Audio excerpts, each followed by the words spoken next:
Want to win people over, make friendships, and become likable? Dale Carnegie cracked the code 90 years ago with timeless tips that work like magic. This book isn't about manipulation, it's about understanding human nature.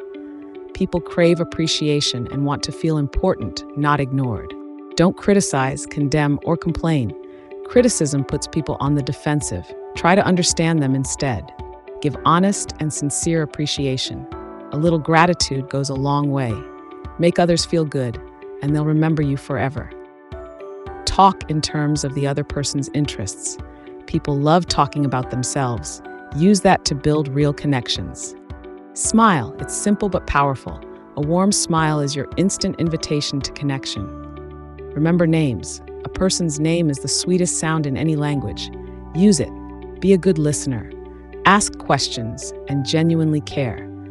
People don't care how much you know until they know how much you care. Make the other person feel important and do it sincerely. These principles are pure gold. So which principle will you apply today? Drop it in the comments and let's grow together. Don't forget to like, share, and subscribe.